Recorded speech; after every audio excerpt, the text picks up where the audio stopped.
খ্যাত করে পড়বে তারা বিবিধ কোনো প্রয়োজন মানছে না।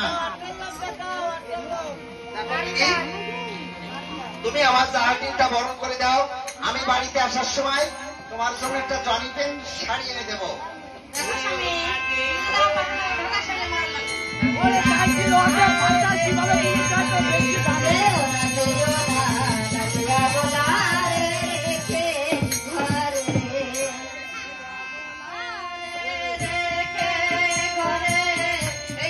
She